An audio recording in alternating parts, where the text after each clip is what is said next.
What's up, everyone? Welcome back to Lollipops to Die For. I'm your host, Stephanie, and this is my co-host, Simona. And today we're going to talk about the Father of the Year. Let's get into this.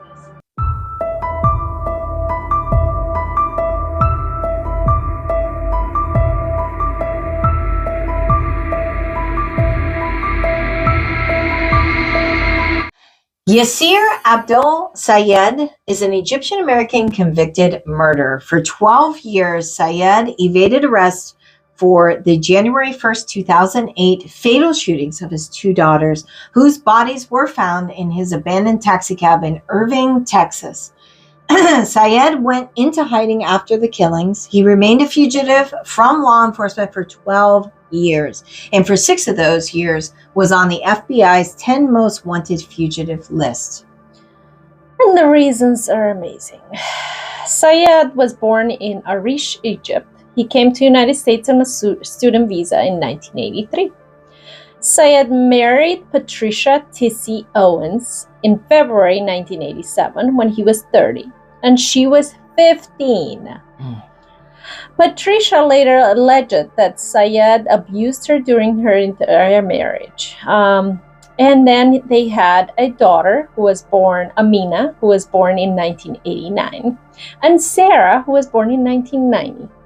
The couple also had a son named Islam Sayed, born in 1988, and Sayed also had a previous daughter, born in 1987 with another woman. Sayed later became a permanent resident, eventually gaining citizenship in 1997. And here's where it gets gloomy and crazy. According to reports, the girls had stated that their father physically and sexually abused them. Amina told authorities she had been penetrated at least once and confirmed that their mother knew about the situation, but did nothing to stop it. So it's not just Father of the Year, it's also Mother of the Year. Sayed would often spy on his daughters by video or audio taping them without their knowledge. Amina stated that she was afraid of using the public telephone because Sayed gets in everywhere. He knows everything. She also wrote in emails that her father intended to kill her. When she was 16, Sayed took Amina to Egypt, allegedly to arrange a marriage for her to a much older friend of his, but Amina rejected the marriage. He was such a great father. He was. Sarah got an after-school job working in a convenience store. Sayed began videotaping her at work and punished her for smiling too much at the customers. Amina began dating a boy named Joseph Marino, whom she met while taking Taekwondo classes. When Sayed was out of the country, she felt anxious about meeting Marino, imagining that Sayed would be watching her with his binoculars. Amina told Marino not to call or to text her if she sent a code word to him because she was afraid that her father would go through the phone. Eventually, Sayed found a note that she had written to Marino. Amina told him that these notes were to an imaginary boyfriend. Sayed, not trusting Amina, continued his search in order to uncover Amina's relationship. Sayed moved his family 20 miles to a new house in Louisville, Texas, prompting Amina to make plans to run away with Marino, get married in Las Vegas, and start a new life. Marino then dropped out of school in order to earn money so that he could save up enough money in order to help her leave. Marino also stated that Sayed regularly threatened to kill Amina, and she knew he meant it. Amina was worried that Marino would be killed by her father, and she refused to give her father his name while she was beaten, following Sayed's persistent accusations. Okay, so Sayed was very controlling over his family, obviously, and he felt that his daughters, Amina and Sarah, dishonored the family, of course, primarily due to them dating outside the Muslim religion and as well as for refusing to enter arranged marriages. On January 1st, 2008, he lured them into his taxi cab on the pretense of taking them to eat, where instead he fatally shot them. After Christmas in 2007, Amina and Sarah ran away with their mother, Patricia, to Tulsa, Oklahoma, where Amina's boyfriend had relatives. Patricia allegedly told her daughters that December 31st was her mother's death anniversary and that she wanted to drive to East Texas to put flowers on her grave. Well, this is what went wrong. However, Syed, after having inundated Patricia with phone calls from himself and other relatives that were initially unsuccessful, eventually convinced her to return home with the girls. When Patricia communicated this change of plans to her daughters, Sarah reluctantly agreed to return, while Amina refused, ultimately seeking refuge in her friend's house. Patricia drove to the friend's house and pounded on the door, starting an argument with Amina to try to convince her to return to Syed. This is like a merry-go-round with this family. Amina still refused to go. Patricia insisted and stood unmoved in the doorway, saying that her father had forgiven her and that would like the girls to return home. I think she set him up.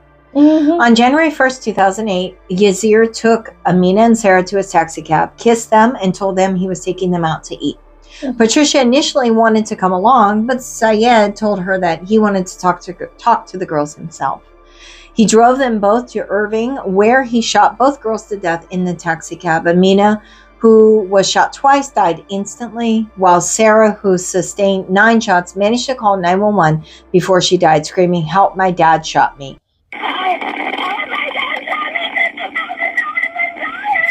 What's going on, ma'am? I'm dying, that's what's up. Irving Fire Department. Ma'am, are you still there? Ma'am, are you still there? All I've got is she's telling me she's dying. I've got a why. Are you still there, ma'am? Ma'am, what is your address?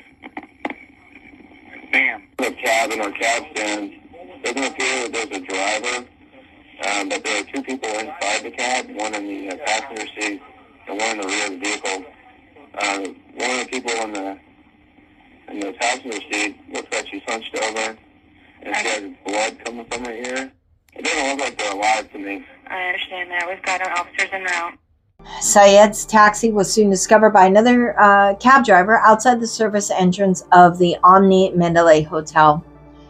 After the murders, Syed disappeared, and although it was first assumed he fled to Egypt, no such record was ever found. Owens filed for divorce in 2009. Alleged sightings of Syed driving a taxi in New York City and Newark, New Jersey prompted the FBI to issue a statement suggesting he could be in the area. On December 4th, 2014, Syed was added to the FBI 10 Most Wanted Fugitives with a $100,000 reward for any information leading to the arrest.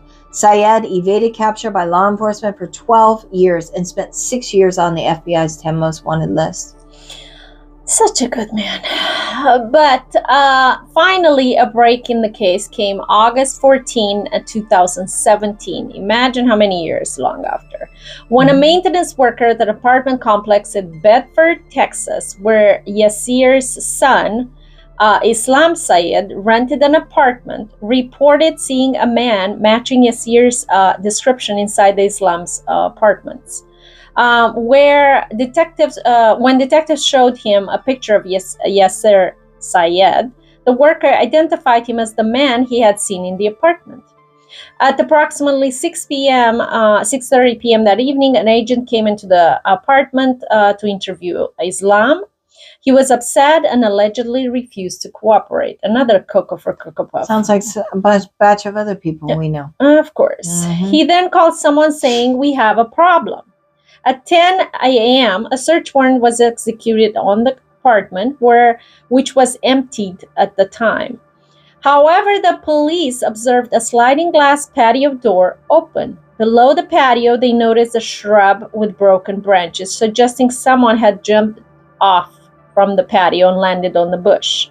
Next to the flattened bush, they found a pair of eyeglasses, which they collected as evidence. They collected evidence into the apartment, including several cigarette butts and a toothbrush.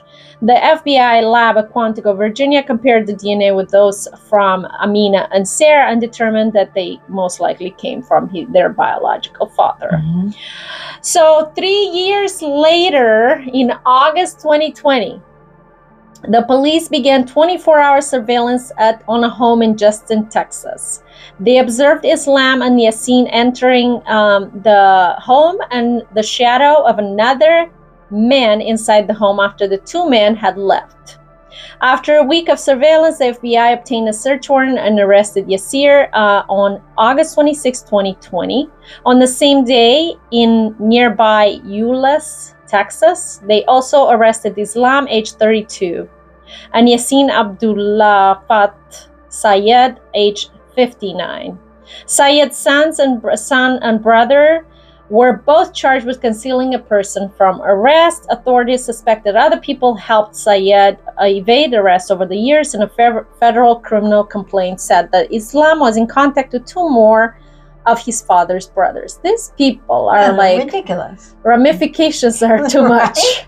Sayed was captured on August 26, 2020 in the town of Justin, Texas. His son Islam and Sayed's brother Yasin were both arrested in Euless, Texas, for aiding a fugitive. Sayed was taken into federal custody by the FBI and then was transferred to Dallas County, where he was held until his trial, which commenced in August 2022.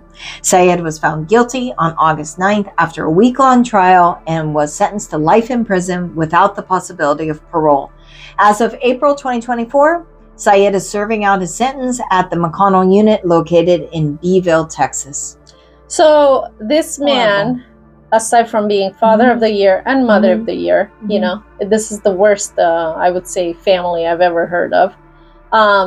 Aside from that, you would think this kind of case would happen somewhere in a Muslim country, you know. Yeah, because, well, I mean, he's bringing the whole culture bullshit into the United States where it has no place. Right. And that's one. But two, the fact that people on the United States soil are helping him evade police, no matter what. It's his relatives. Like even if you would come and you tell me, okay, let's bury a body, I would say, yeah, I would know the cause. Yeah. But in this case, this guy, he killed his own flesh and blood and abused his own flesh and blood. Right. Aside from the fact that he married his wife at 15 years old and, you know, tried to manipulate all his family into God knows what. It's like, the mom definitely, I think you're right. The mom definitely she set him up. She knew what was going to happen. Because why would you insist on coming back? I don't know why she wasn't arrested. Right. That's the weird part. Like the fact that she wasn't arrested. And in the end, two girls are dead, and it took them 12 years to just catch a lunatic. Yeah. Like, why? He was on the run. It shouldn't even have been that, but it is true. Most likely, a lot of people were involved into covering up the fact that he was in this city or that city, because they didn't even catch him in the same city. Right, so right. That tells you. But this is to show perspective on your parents were not that bad. At least you didn't have those Happy Father's Day, right? Yes, Happy Father's Day. Like, at least your father wasn't that crazy. Jesus Christ. And didn't kill you. You're still alive. So, yes. Yeah. So, what we always say, always remember, the truth is always scarier. Bye.